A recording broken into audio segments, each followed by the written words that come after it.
So this is day 2 from the video I put on yesterday. Yep. Goodbye. Sit.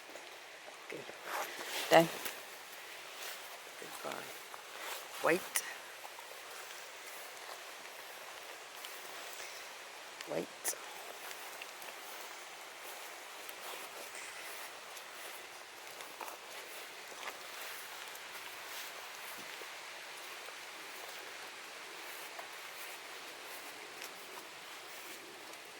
Good.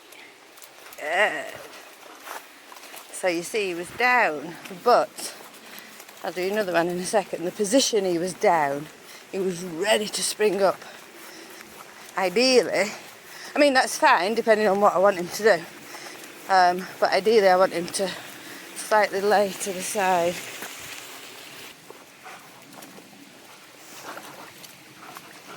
Sit. Good. Down. Down. Down. Good. Down. Free. Good lad. Now you see I put him in a puddle there and he pretended he didn't like puddles, but let me tell you, he's in every single puddle he can find normally. Right from being 12 weeks old, he's got a stick stuck on his tail now. Drive him down.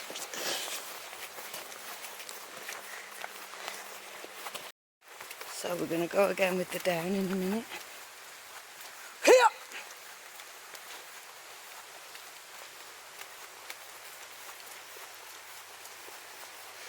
Yes! Good boy. I kind of chucked that at him. Sit. Good. Down. Good. Down. Wait. Good boy. Wait. You see how he's flopped slightly more to the side now? That's the down I would want if I'm doing a walk away exercise. Wait. The other kind of down, I don't know if you remember, I posted a video a while ago. Free! Good lad. Of some Shetland, the working dogs, and the guy shouted, halt! And the dog slammed its anchors on. So, how Blue went down on the first video is how I would expect to down for that kind of instance.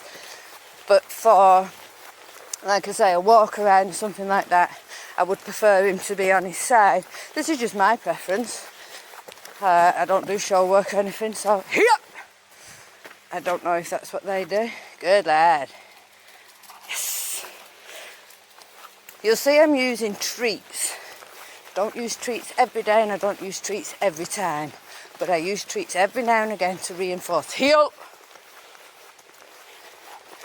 Good boy. So there was no treat there. Heel. So the treats just reinforce your commands. And again, you see he's taking the mickey with the heel. Look, he's got all giddy now. This is what he does. He goes from naught to stupidly overexcited in the blink of an eye. And I think I can see why.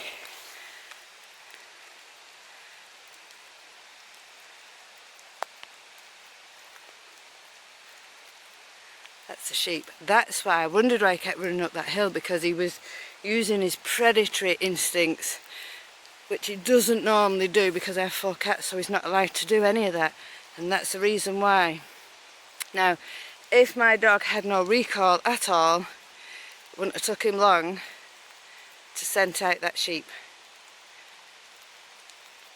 Because where we've just come from was there, and he was going up the banking. So he was on the right scent of it, and there may, for all I know, be some on top of the hill as opposed to at the side, but my dog's still where I put him. And that, oh there's 2, look, oh there's more, there's 3, there's a few that come in this way, but that is the level, the very basic level of recall that you want. And just for the purpose of that video I've just done, I did put him back on the lead because he's not livestock trained. That's always a work in progress, but when you live around here, your recall has to be spot on. So there's like a full herd of them, or whatever you call a lot of sheep. There's probably, I think there's about 8 of them. I'm not right good with my camera. But again, out of common sense and courtesy for wildlife, you should always put your dog on lead.